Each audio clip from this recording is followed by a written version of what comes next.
भगवान विष्णु सर्वज्ञ हैं, ये अपनी पत्नी के विषय में नहीं जानता। भगवान विष्णु सर्वशक्तिमान है, ये पत्नी की सुरक्षा नहीं कर पाया। भगवान विष्णु तो आनंद सिंधु हैं, ये रो रहे हैं। इनमें तो भगवान का कोई भी लक्षण घटित नहीं हो रहा है। ये भगवान कैसे हो सकते हैं? तो शंकर जी ने इनको प्रणाम क्यों किया? ये ऊहापोह, ये संशय सती के मन में आ गया। भूत भावन भोलेनाथ भगवान शंकर ने प्रयास भी किया कि ये संशय दूर हो जाए, लेकिन ये संशय दूर नहीं हुआ। यहां तक भगवान शंकर का विरोध करके, एक प्रकार से विरोध करके सती भगवान राम की परीक्षा लेने जाती हैं। तो राम की ही, सती की ही परीक्षा हो गई। लौट करके आती हैं। भगवान शंकर ने कहा, देवी लीन परीक्षा कवन विधि, आपने किस प्रकार से परीक्षा ली? सती झूठ बोल जाती है।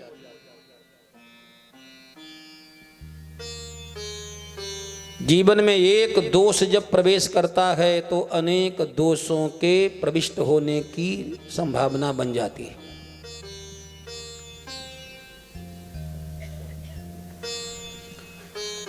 सती में बहुत दोष आ गए। परिणामता भूत भावन भोलेनाथ भगवान शंकर से सती अलग हो गई। शंकर जी ने सती का परित्याग कर दिया। कैलाश के शिखर पर रहती हैं। शंकर जी समाधि में हैं। दक्ष प्रजापति यज्ञ कर रहे हैं। सबको निमंत्रण भेजा गया, शंकर जी के पास निमंत्रण नहीं भेजा गया, क्योंकि दक्ष प्रजापति ने श्राप दे करके भगवान शंकर को यज्ञों से बहिष्कृत कर दिया था। किसी यज्ञ में तुमको भाग नहीं दिया जाएगा। यज्ञ ही बंद हो गए। दक्ष ने सोचा यज्ञ तो होना चाहिए, लेकिन यज्ञ इसलिए नहीं हो रहे हैं कि यज्ञ होगा तो शंकर जी को भाग दिया जाएगा। मैंने श्राप दे दिया है, अब शंकर जी को भाग न दे करके ये खतरा कौन सिर पे ले। इसलिए जब रास्ता मैंने बनाया तो उद्घाटन में ही करूं। मैंने श्राप दिया है तो मैं ही यज्ञ करूंगा जिसमें शंकर जी का कोई भाग नहीं होगा।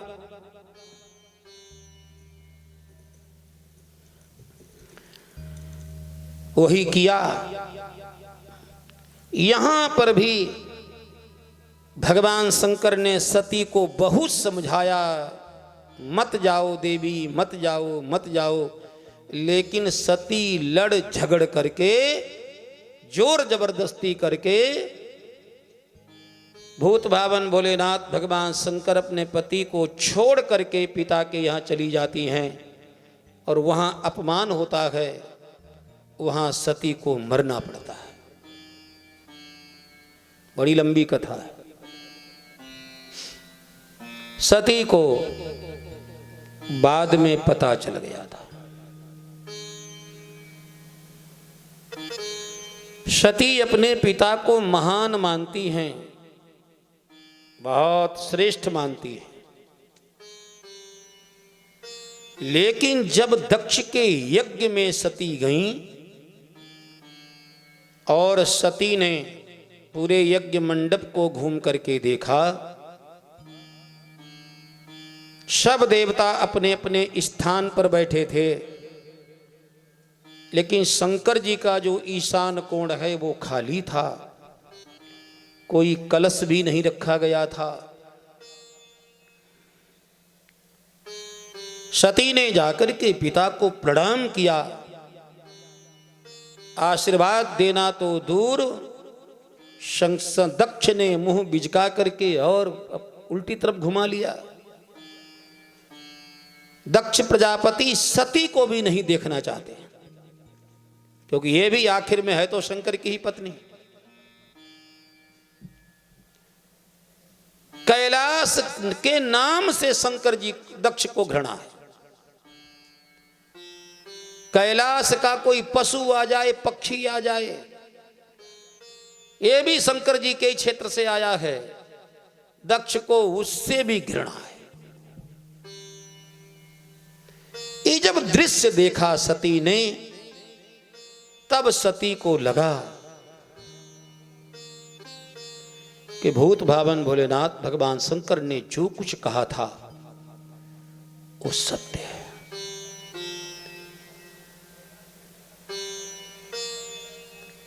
आखिर में भगवान शंकर मुझे कितनी बार समझाए। अगस्त ऋषि ने मुझे कथा सुनाई, भगवान शंकर ने समझाया, भगवान राम ने दर्शन दिया,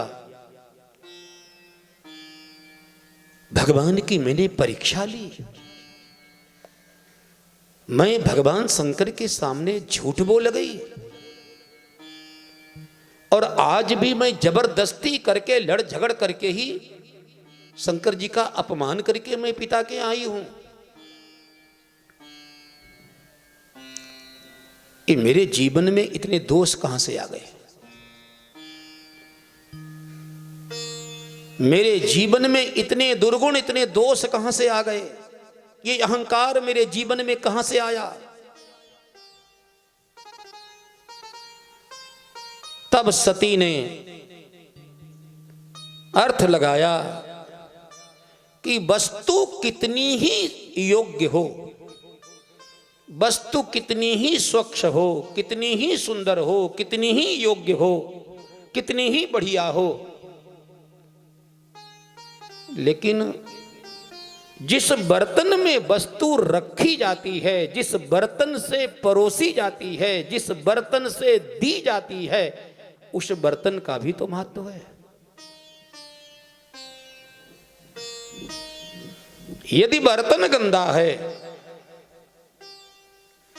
बर्तन में कोई दोष है, बर्तन में कोई गंदगी है, तो अच्छी से अच्छी वस्तु में भी दोष आने की, गंदगी आने की संभावना रहती है।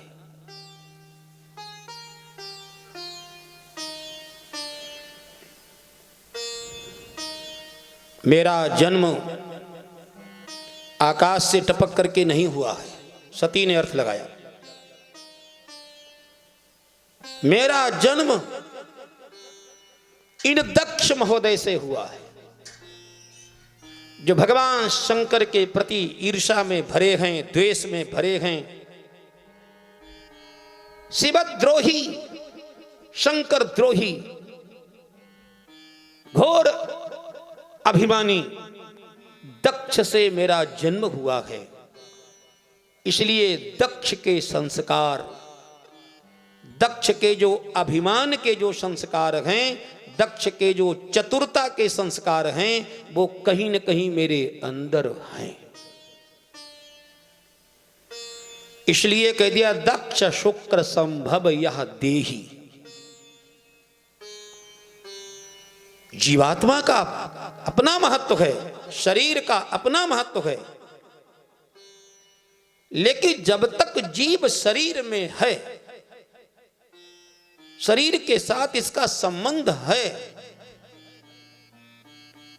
तो शरीर को नकारा नहीं जा सकता है। कितने कह देते हैं मन चंगा तो कठौती में गंगा। अरे मन स्वच्छ हो, मन बढ़िया हो, विचार बढ़िया हो, मन बढ़िया हो, ये आचार विचार, क्या खाना क्या पीना, कहां खाना, ये सब आचार विचार सब फालतू की बातें हैं। कहीं खाओ, कुछ भी खाओ, कैसे भी खाओ, कुछ भी करो, इसमें क्या रखा है? मन बढ़िया होना चाहिए। आज सती को पता चला कि मन है कहां, है तो शरीर में ही। यदि ये बर्तन गंदा है तो बर्तन की गंदगी का प्रभाव मन रूपी वस्तु पर पड़ेगा। इसलिए हमारे यहाँ आचार विचार खान पान रहन सहन पर क्यों ध्यान दिया जाता है?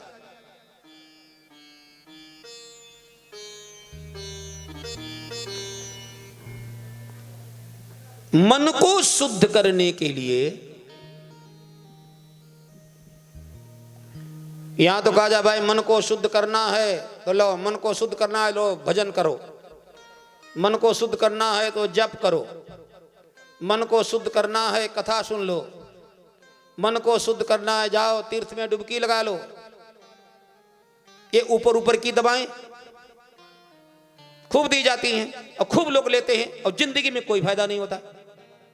जिंदगी में जहां के तहां बने रहते हैं, जिंदगी बीत गई है सब करते करते। लेकिन ईमानदारी से अपने को देखें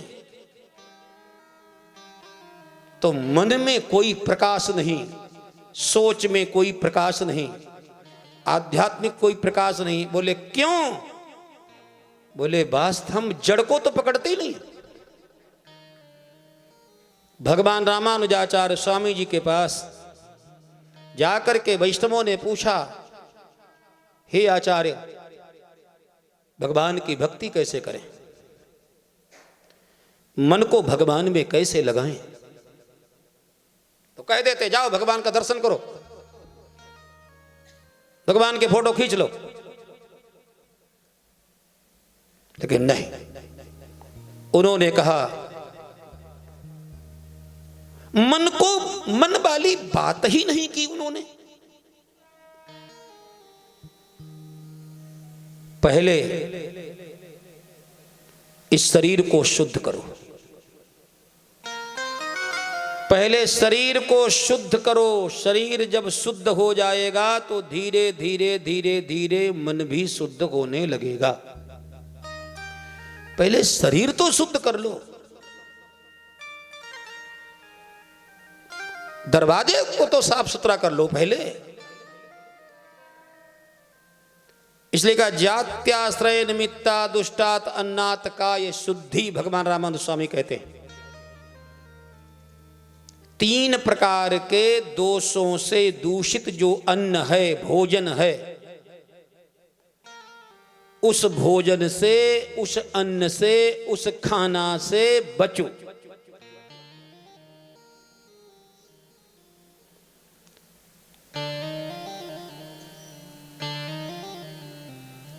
सबसे पहले आहार की शुद्धि करो।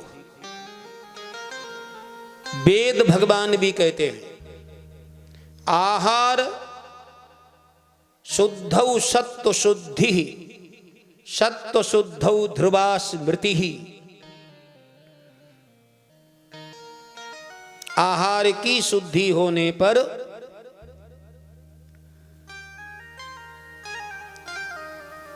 सत्व की शुद्धि होती है। आहार की शुद्धि बहुत जरूरी है, क्योंकि हम जो कुछ भी खाते हैं, जो कुछ भी खाते हैं, वेद भगवान कहते हैं यो अन्नम असितम त्रेधा विधीयते। छांदोग्योपनिषद में, बृहदारण्यकोपनिषद में, दोनों में ये मंत्र। हम जो भी खाते हैं वो अन्न अंदर जाकर के 3 भागों में विभक्त हो जाता है। जो भी हम खाते हैं वो 3 भागों में विभक्त हो जाता है। यो अनिष्ठा, यो स्थूलः, जो स्थूल भाग है वो मल के रूप में बाहर जाता है। यो मध्यमः, जो मध्यम भाग है वो मज्जा।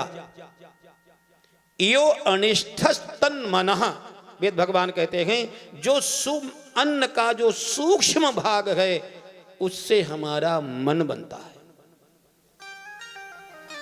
एक देसी कहावत, जैसा खाओ अन्न वैसा बने मन, वेद भगवान कहते हैं। इसलिए शरीर को शुद्ध करना, शरीर एक बर्तन है। तो बर्तन कैसा है? बर्तन कोई देता है हमको। हम भगवान के अंश हैं, ईश्वर अंश जीव अविनाशी सब कहते हैं, लेकिन ये भगवान का अंश रूपी जीवात्मा, इस जीवात्मा को रहने का मकान, जीवात्मा को रहने का बर्तन, ये तो कोई देता है। यदि बर्तन अहंकारी के द्वारा दिया हुआ है, चोर के द्वारा दिया हुआ है, आतंकवादी के द्वारा दिया हुआ है,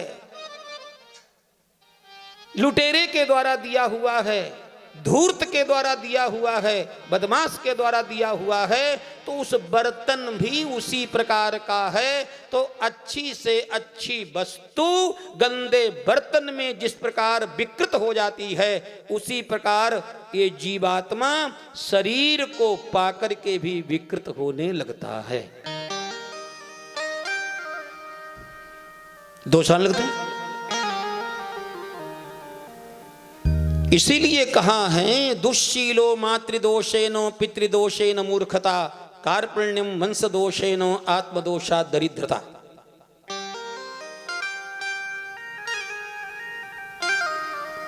बर्तन की शुद्धि बहुत जरूरी। आज देवी सती ने, अभी तक तो अपने पिता पर गर्व था, मेरे पिताजी ऐसे हैं, मेरे पिताजी ऐसे हैं, लेकिन जब पिताजी के घर में गई और पिताजी का जब ढंग देखा तब सती को बोध हुआ, ओहो, भगवान शंकर का दिव्य उपदेश मेरी समझ में क्यों नहीं आया। अगस्त ऋषि ने कथा सुनाई, मेरी समझ में क्यों नहीं आई। भगवान श्री राम का दर्शन करने के बाद भी उनको साष्टांग प्रणाम करने का भाव मेरे मन में क्यों नहीं आया। भगवान की परीक्षा लेने का दुष्ट विचार मेरे मन में क्यों आया। जब भगवान शंकर ने मुझसे पूछा तो मैं उनसे झूठ क्यों बोल गई। सती की भी समझ में नहीं आता था ये क्यों। कभी कभी व्यक्ति होता है, कभी कभी व्यक्ति कहता है, अरे भाई ये मैंने क्यों किया, ये मुझे नहीं करना चाहिए था। व्यक्ति कर्म करता है, पछताता है, फिर करता है, फिर पछताता है, फिर करता है, फिर पछताता है। बहुत से लोग ऐसे होते हैं, बहुत से लोग ऐसे होते हैं, गलत काम करेंगे, पाप करेंगे और फिर क्षमा याचना करेंगे, फिर माफी मांगेंगे, फिर पछताएंगे, अब नहीं, और फिर वही दूसरे दिन, फिर वही, फिर दूसरे दिन। वो अकेले में भी सोचते हैं कि बात क्या है, इच्छा नहीं है फिर भी मैं गलत काम क्यों करता हूं। यही है वो जो पितृकुल से, मातृकुल से, पितृ परंपरा से, मातृ परंपरा से जो बर्तन के रूप में संस्कार हमें जो मिले हैं, वो कहीं न कहीं बड़े हावी हो जाते हैं। तो आज सती को पता चला कि भगवान शंकर के द्वारा दिया गया दिव्य अमृतमय उपदेश मेरे अंदर आकर के खराब क्यों हो जाता है। कि जैसे बर्तन अशुद्ध हो और उसमें कोई वस्तु रखो तो खराब हो जाए। इसलिए ये दोष किसी का नहीं, दोष इस बर्तन का है, दोष इस शरीर का है। भगवान शंकर का दोष नहीं है। अब न मैं दक्ष को दोष दूंगी, दक्ष ने जो कुछ किया उसका फल इनको मिलेगा। मेरा संबंध तो भूत भावन भोलेनाथ भगवान शंकर से है, था, है और रहेगा, लेकिन ये बर्तन शंकर जी के लायक नहीं है। ये शरीर रूपी जो बर्तन है वो शंकर जी के लायक नहीं है। इसलिए अब इस शरीर को मैं नहीं रखूंगी, क्योंकि ये दक्ष के द्वारा दिया हुआ शरीर है। ऐसे कही योग अग्नि तनु जारा, अस कही योग अग्नि तनु जारा। अस कही जोग अग्नि तनु जारा। अस कही जोग अग्नि तनु जारा। भयहु सकल मख हाहाकारा। भयहु सकल मख हाहाकारा। सती ने सोचा ये बर्तन, कुछ बर्तन ऐसे होते हैं उसको पानी से, मिट्टी से, साबुन से धो साफ हो जाते हैं। बाहर की गंदगी है ना, बाहर की गंदगी तो बर्तन धोने से साफ हो जाएगी, लेकिन यदि धातु गंदगी है तो, जैसे पीतल, एक पीतल को लीजिए और पीतल में कुछ दोष है, एक बार माजिए, 2 बार माजिए, 10 बार माजिए, जब उसमें दही रखेंगे तो टिकेगा, अचार टिकेगा। अब बार बार मांज रहे हैं, बार बार दही रख रहे हैं, खराब हो रहा है, बार बार मांज रहे हैं, बार बार वस्तु रख रहे हैं, किसी ने अब परेशान हो गए, वस्तु भी खराब हो रही है। कोई पड़ोसी आया, बोले भैया क्या कर रहे हो?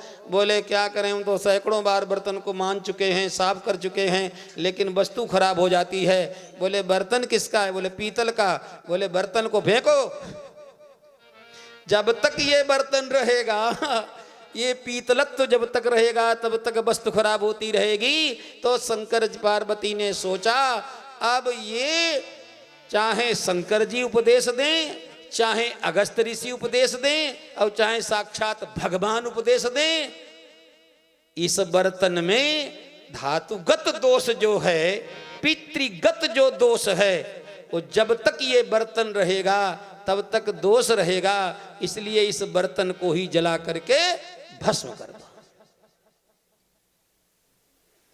बर्तन मिटा दिया। बस यही कारण था जो कि सती के कोई संतान नहीं हुई। कथा तो बड़ी है, लेकिन हम ये कथा सुनाने थोड़ी बैठे हैं, तो संक्षेप में सुना दी, भागवत में आई थोड़ी। इसके बाद इसी वंश में, महाराज मनु के वंश में 2 पुत्र, प्रियव्रतोत्तानपाद, प्रियव्रत और उत्तानपाद। उत्तानपाद के 2 रानियां, बड़ी रानी सुनीति, छोटी रानी सुरुचि। सुनीति बड़ी सुंदर हैं, सुशीला हैं, लेकिन सीधी है। सुरुचि, सुरुचि तो सुरुचि, सुनीति माने शास्त्र की मर्यादा के अनुसार जो चले,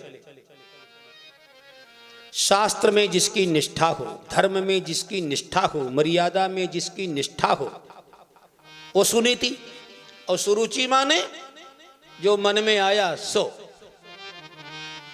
न कोई शास्त्र, न कोई बड़ा, न कोई छोटा, बस वर्तते काम कारतः मार्ग सोज्यहि का जो भावा। सुरुचि माने जो मन में आया सो बोलना, जो मन में आया सो खाना, जो मन में आया सो करना, जो मन में आया सो, बस। ऐसे लोग तो बाद में दुखी होते। मनमानी करने वाले पहले तो अपनी मनमानी कर लेते हैं, लगता है हम जीत गए, हम सफल हो गए, लेकिन बाद में बड़ा नुकसान होता है, बड़ा घाटे का सौदा इनके लिए होता है। सुनीति का पुत्र है ध्रुव और सुरुचि का बेटा है उत्तम। दोनों बच्चे एक दिन पिताजी के पास खेल रहे थे। महाराज ने ध्रुव को उठा करके गोद में ले लिया। सुरुचि ने दूर से देखा, मेरा बेटा जमीन पर खड़ा है और मेरी सौत का बेटा गोद में लिए बैठे।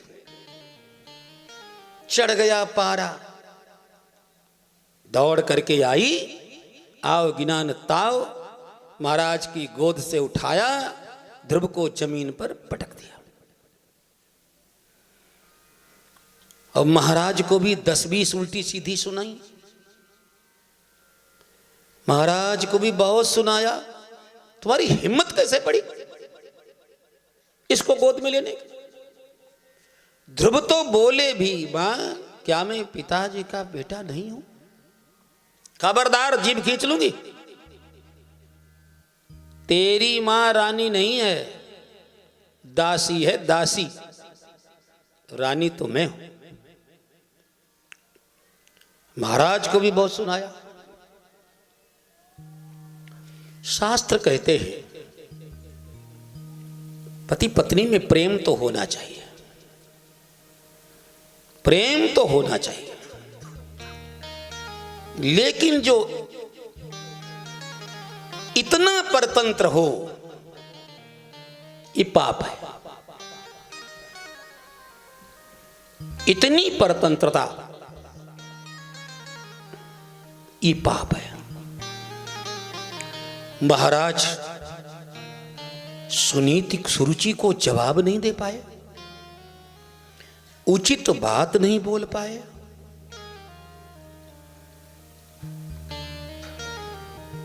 इधर ध्रुव ने कहा, मां क्या मैं पिता की गोद में नहीं बैठ सकता?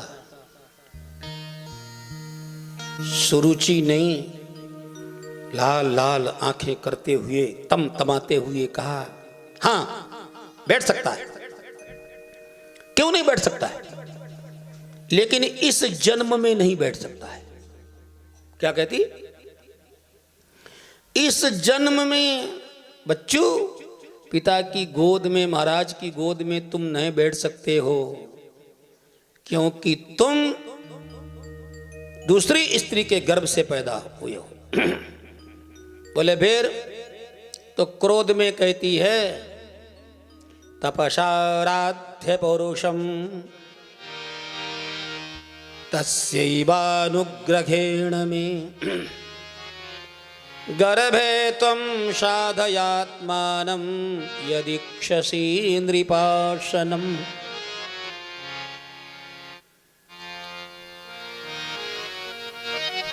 क्रोध में कहती है, गुस्से में कहती है, ताना दे करके कहती है,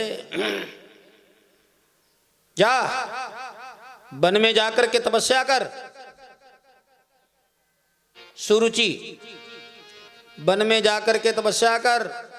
भगवान विष्णु जब प्रसन्न हो जाएं और जब वरदान मांगने के लिए कहें तो हाथ जोड़ करके भगवान विष्णु से वरदान मांगना कि हे प्रभु हमारा जन्म सुरुचि के गर्भ से हो। और सुरुचि के गर्भ से जब भगवान वरदान दे देंगे तो तुम मरोगे, दूसरा जन्म मेरे गर्भ से होगा, तब तुम इस गोद में बैठने के अधिकारी हो सकते हो। ये अहंकार की पराकाष्ठा है। ये व्यक्ति अहंकार में कितना अंधा हो जाता है।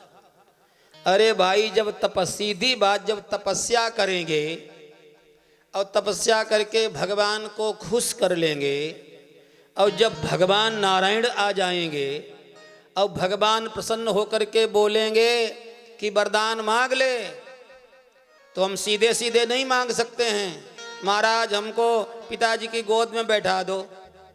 लेकिन सुरुचि कहती है भगवान विष्णु की भी ताकत नहीं है जो कि सीधे सीधे तुझे महाराज की गोद में बैठा दें। मैं महाराज की गोद में बैठने के लिए बाया सुरुचि का गर्भ आना ही पड़ेगा। यानी भगवान भी कृपा करेंगे तो इतनी ही कृपा कर सकते हैं कि मेरे गर्भ से तेरा जन्म हो सकता है। बड़ी इसने बेवकूफी की। भगवान का भी इसने घोर तिरस्कार किया। मूर्खता में, बेवकूफी में क्या क्या नहीं लोग बोलते। नन्हा सा बालक घर में आया, रो रहा है, रो तो रहा है। माँ ने पूछा बेटा क्या बात है, लेकिन कुछ बोल नहीं रहा है। उसे अपने माँ की दशा को देख करके वो जानता है कि मेरी माँ की बहुत इज्जत नहीं है, कोई सम्मान तो है नहीं है, मेरी माँ का कोई अधिकार भी नहीं है, यद्यपि बड़ी रानी है, घर में मेरी माँ की कुछ चलती भी नहीं है, मैं बोलूंगा तो मेरी माँ को कष्ट होगा। सुनीति का बेटा है, इसलिए बहुत अंदर से संवेदनशील भी है। मैं बोलूंगा तो मेरी मां को कष्ट होगा। सुरुचि का बेटा होता तो इतना गुणा कर कर करके बताता। नन्हे नन्हे बच्चे ना, अरे राम राम, छोटी सी बात को पहाड़ बना देते। यदि कोई कुछ बोल दे धीरे से तो रो करके कहेंगे हमको बहुत मारा है।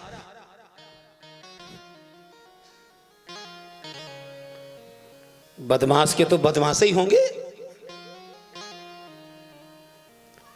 चतुर चालाकों के तो वही होंगे। ये सुनीति का बेटा है, नन्हा सा बालक है, समझदार। मां ने बहुत पूछा लेकिन बता नहीं रहे।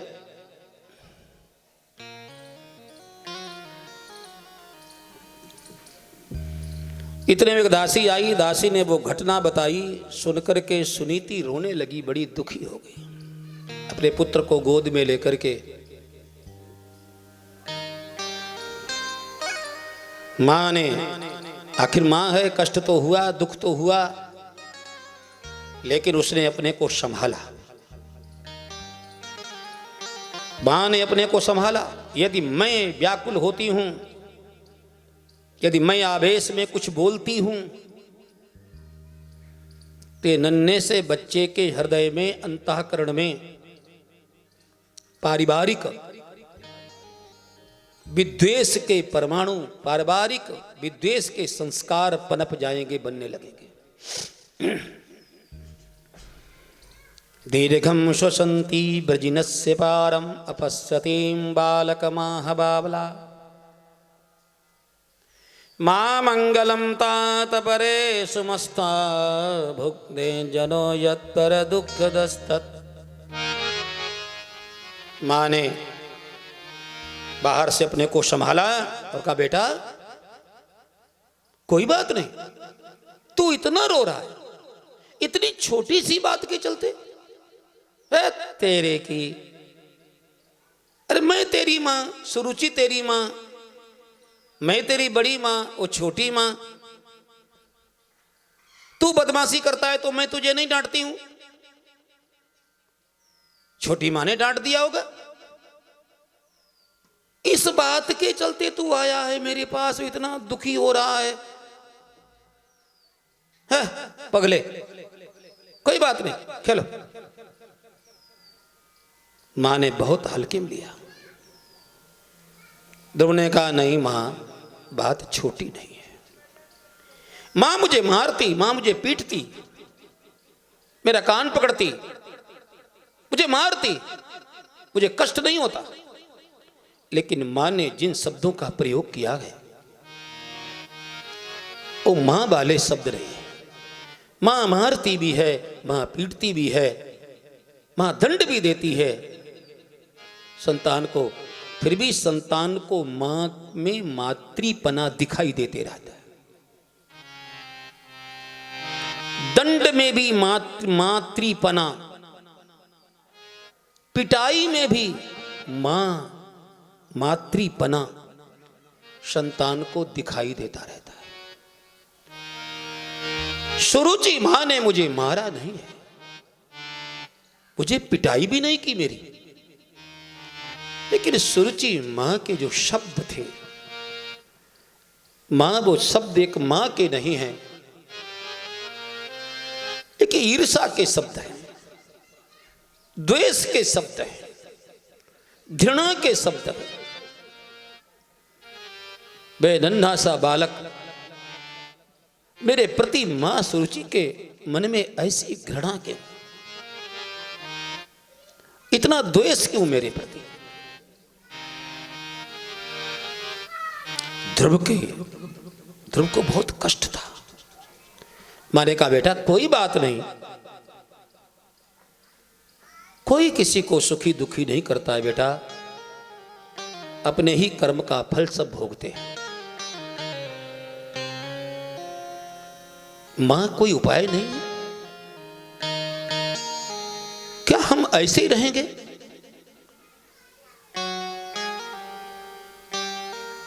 हम महाराज की उंगली नहीं पकड़ सकते, हम उनकी गोद में नहीं बैठ सकते।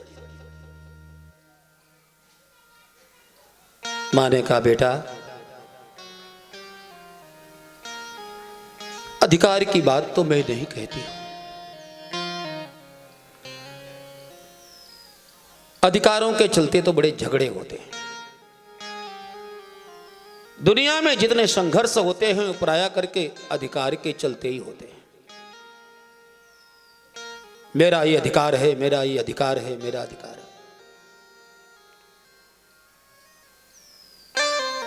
बेटा हाँ एक रास्ता मुझे मालूम है, मैंने संतों के मुख से, गुरुजनों के मुख से, महापुरुषों के मुख से सुना है, यदि जन्मदाता पिता पिता है तो परब्रह्म परमात्मा परम पिता है। यदि महाराज तेरे शरीर के पिता हैं तो तेरा पिता परब्रह्म परमात्मा भगवान नारायण है। तेरा पिता कोई राजा नहीं हो सकता, तेरी मां कोई सुरुचि नहीं हो सकती। क्या बात है। भगवान राम ने, लक्ष्मण जी जब बहुत पीछे पड़े, भगवान राम ने रोकना चाहा, नहीं रुके, तो हार करके भगवान राम ने कहा लक्ष्मण मांगहु बीदा मातु सन जारी, मांगहु बीदा मातु सन जाही, मांगहु बीदा मातु सन जारी, मांगहु बीदा मातु सन जाही, आबहु बेगी चलहु बन भाजी, आवहु बेगी चलहु बन भाई। भगवान राम ने कहा जाओ भैया मां से विदा ले आओ। लक्ष्मण की मां सुमित्रा, सुमित्रा के पास लक्ष्मण जी गए, चरणों में प्रणाम किया। मां ने कहा लक्ष्मण प्रभु श्री राम के राज्याभिषेक में कितनी देरी है?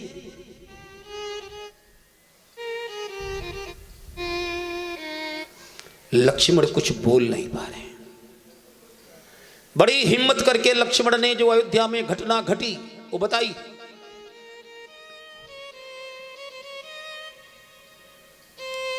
श्री राम के वनवास को सुनते ही मां सुमित्रा व्याकुल हो गई, व्याकुल हो गई, थर थर कांपने लगी। लक्ष्मण जी घबरा गए। लक्ष्मण जी ने सोचा अनर्थ हो गया, लगता है मां मुझे आदेश नहीं देगी या क्या नहीं देगी। मां मुझे रोकेगी कि बेटा राम तो जा रहे,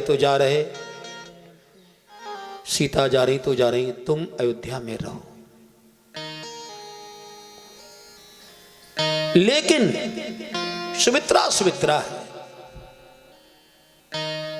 सुमित्रोपासनात्मिका, समर्पण भक्ति का आदर्श यदि किसी से सीखना हो, ईश्वर के प्रति समर्पण, तो सुमित्रा मां से सीखो। दूसरे क्षण सुमित्रा ने कहा, लक्ष्मण राम बन जा रहे हैं, सीता बन जा रही हैं, तुम यहां क्या करने आए हो? तुम क्या करने आए हो? लक्ष्मण ने कहा, मां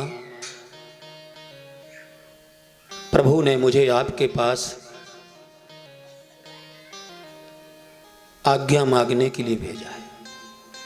मैं प्रभु के साथ बन जा रहा हूं।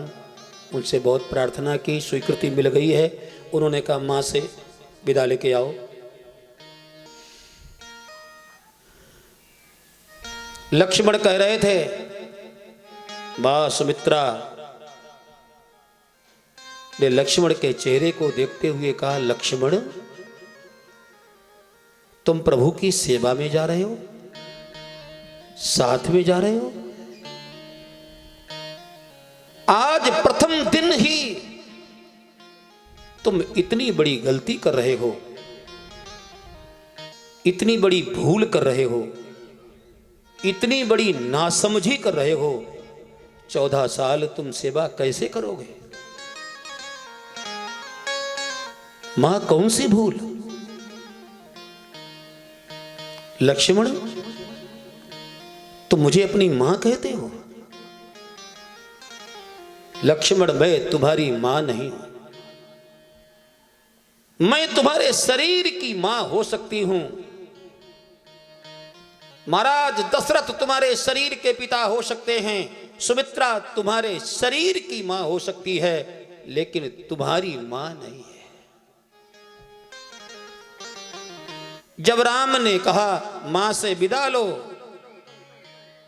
तो तुम वैदेही के चरणों में प्रणाम करते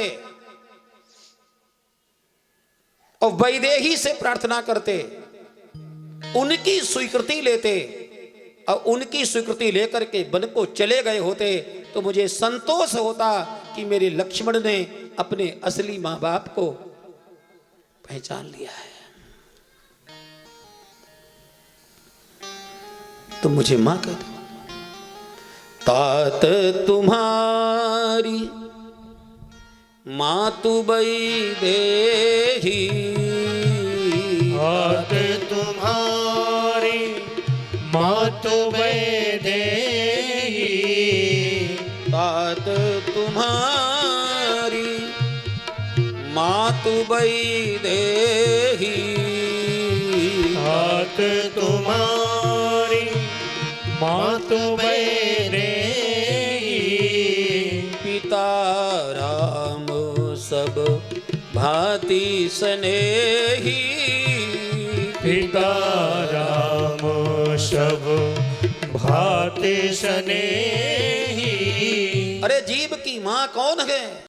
के पिता कौन है? माता च कमला देवी, पिता देवो जनार्दना।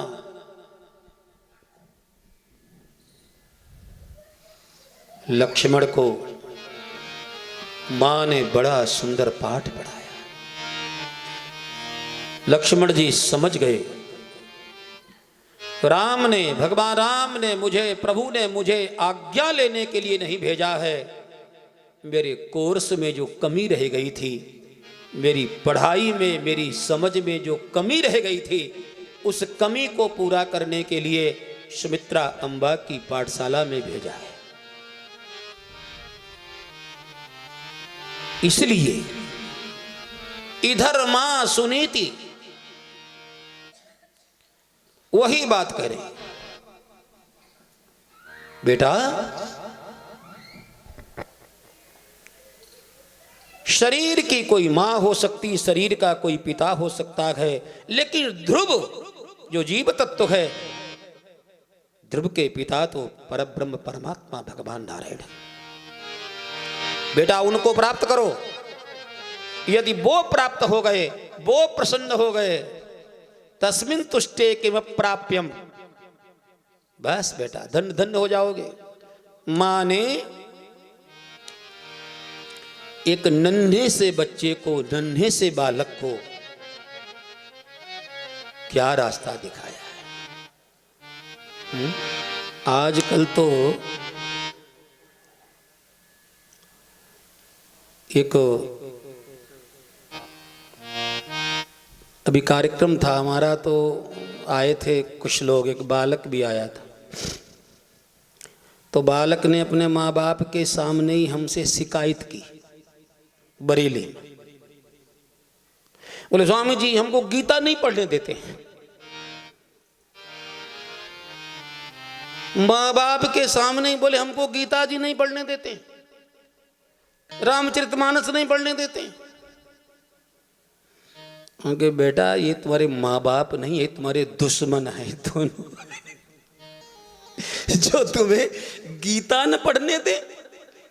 जो गीता पढ़ने में, रामायण पढ़ने में, अच्छा काम करने में, भगवान का नाम लेने में माँ बाप विरोध करें, पढ़ो पढ़ो पढ़ो पढ़ो, कोर्स करो, कोर्स करते करते मर जाते हैं, कुछ मिलता है। अरे भैया भगवान जाके प्रियन राम बई देही, सो छाड़िए कोटि बई रीसम जद्यपि परम स्नेही। माँ बाप आदरणीय हैं, माँ बाप पूज्य हैं, सेवा करनी चाहिए। लेकिन यदि माँ बाप भगवान के मार्ग में बैरियर बन जाए, भगवान के मार्ग में अवरोध बनता हो, कोई भी ऐसे माँ बाप हैं कि नहीं। तजो पिता प्रहलाद भरत महतारी। इसलिए धन्य है सुनीति को, जिसने नन्हे से बालक को संसार की दिशा में नहीं, अधिकार की दिशा में नहीं, कर्तव्य की दिशा की ओर मोड़ दिया। कर्तव्य करो। कर्तव्य का जो पालन करता है उसे अधिकार भी मिलते हैं। कर्तव्य का पालन करोगे तो अधिकार तो भगवान देंगे, और जिसने कर्तव्य का पालन किया उसे भगवान ने अधिकार दिए। और नहीं तो अधिकारों के लिए झगड़ा करते रहो।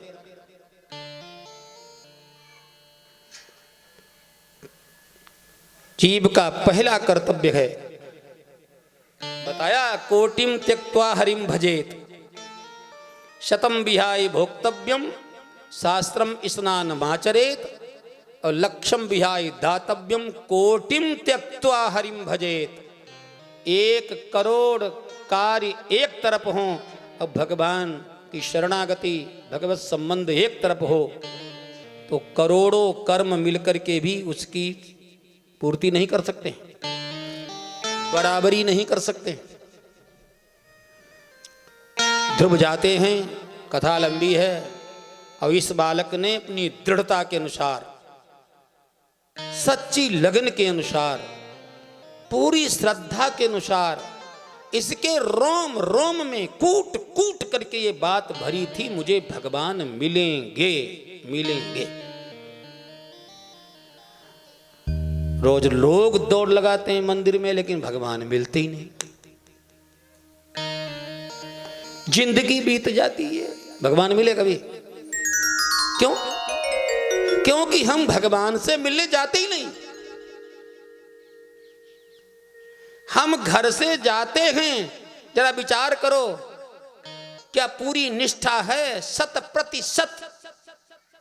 हमारी अंतरात्मा, हमारे प्राण, हमारे रोम रोम से पुकारते हैं कि मैं भगवान के पास हूं। नहीं, एक औपचारिकता। हम भगवान का भजन भी करते हैं, फिर भी संशय रहता है, अरे पता नहीं कुछ होगा कि नहीं होगा। हम अनुष्ठान भी करते हैं, फिर भी संशय रहता है, पता नहीं कुछ होगा कि नहीं होगा। हम भगवान की शरणागति भी करते हैं, फिर भी रहता है, पता नहीं शरणागति से कुछ होता है कि नहीं होता है। कहते हैं श्रद्धया सत्यमाप्यते, श्रद्धा से सत्य की प्राप्ति होती है। कहते गांव में पहले, बहुत पुराने जमाना की बात है, कोई बहुत दिनों से पानी नहीं बरसा था, बहुत दिन हो गए, हाहाकार मच गया, अकाल पड़ गया।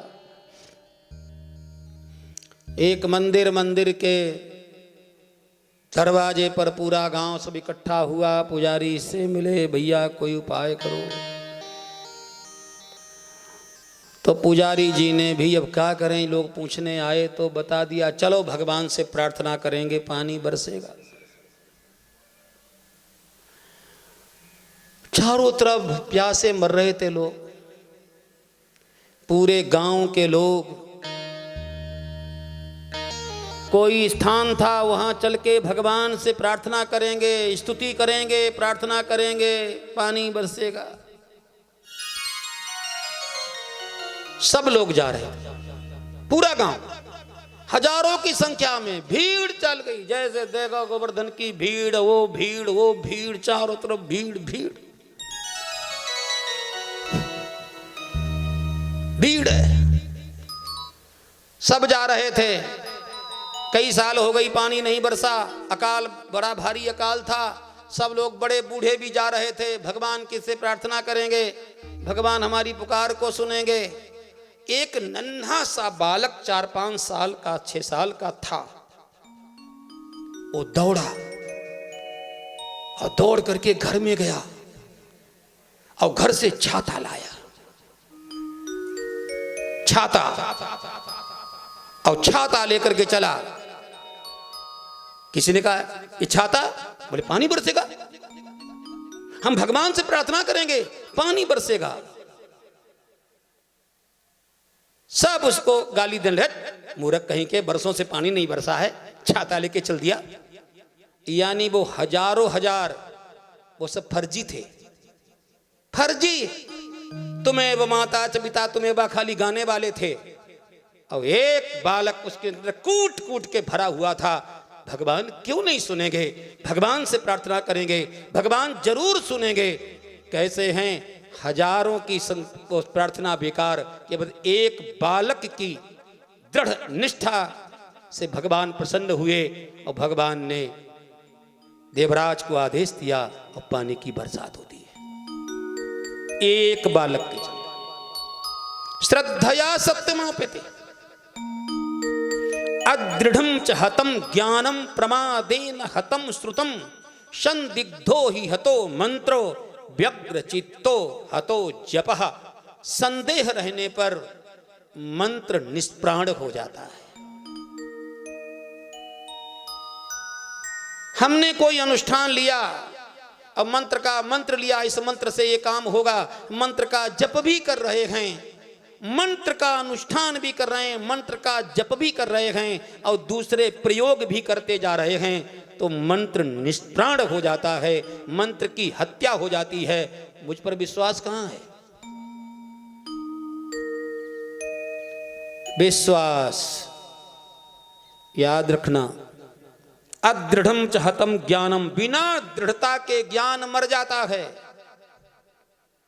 प्रमादेन हतं श्रुतम, प्रमाद पूर्वक सुनी हुई कथा, प्रमाद पूर्वक सुना हुआ गुरुजनों का उपदेश मरा हुआ हो जाता है। संदिग्धो ही मतो हतो मंत्र, संदेह की अवस्था में किया गया जप मर जाता है। और व्यग्र चित्तो, संदेह रहते हुए मंत्र मर जाता है। और व्यग्र चित्र होकर के, उद्विग्न होकर के किया गया जप, वो जप मर जाता है। निष्ठा चाहिए। श्रद्धया सत्यमाप्यते, श्रद्धा में बड़ी ताकत है। सत्य की प्राप्ति श्रद्धा से होती है। इस नन्हे से बालक ने पूरे विश्वास में है, मेरी मां ने कहा है मुझे भगवान मिलेंगे। इधर देवर्षि नारद भी रास्ते में मिल जाते हैं। नारद जी ने भी ठप्पा लगा दिया, वाह वाह, अब तो मेरी मां ने भी कहा है और गुरु जी ने भी कहा है भगवान मुझे जरूर मिलेंगे, जरूर मिलेंगे। ये बालक के अंदर त्वरा त्वरा त्वरा, आज मिलेंगे, अभी मिलेंगे, थोड़ी देर में मिलेंगे। और 6 महीना निकलते निकलते तो पूरी त्रिलोकी को इस बालक ने अपने प्रभाव में ले लिया। और भगवान दर्शन कर देने नहीं आए, भगवान दर्शन करने आए। भागवत में लिखा है कि ध्रुव को दर्शन देने नहीं आए। मधोर वनम भृत्य दिदृक्षया गतः, मधुबन में अपने भृत्य भगवान भृत्य का ध्रुव का दर्शन करने के लिए भगवान आए। बोला विष्णु भगवान की जय। ध्रुव जी ने भगवान की स्तुति की। भगवान ने कहा ध्रुव जाओ, तुम्हारे पिताजी तुम्हारी प्रतीक्षा कर रहे हैं। ध्रुव ने कहा प्रभु अब नहीं, अब इच्छा नहीं है। पहले तो इच्छा थी मुझे राज सिंहासन मिले, लेकिन प्रभु अब इच्छा नहीं है। भगवान ने कहा ऐसा ही होता है, मेरे भक्तों की कामनाएं तो मर जाती हैं, मेरे भक्तों के अंदर तो कामनाएं नहीं होती हैं, लेकिन भक्तों की कामनाएं वो वहां से चल करके हमारे अंदर घुस जाती हैं। बोले क्या मतलब? बोले उनके अंदर लेने की कामना नहीं रहती है, लेकिन मेरे अंदर देने की कामना पैदा हो जाती है। अब दिए बिना मुझसे रहा नहीं जाता है, इसलिए बेटा जाओ अपने पिता के राज सिंहासन पर बैठ करके 36,000 वर्षों तक दिव्य सुख भोगो। 36,000 वर्ष। और इस संसार में जो भी आया है वो शरीर छोड़ करके ही जाता है परलोक को। लेकिन मैं तुम्हें आशीर्वाद देता हूं, तुम अपने इसी शरीर से मेरे धाम को प्राप्त करोगे। तुमको मैं वो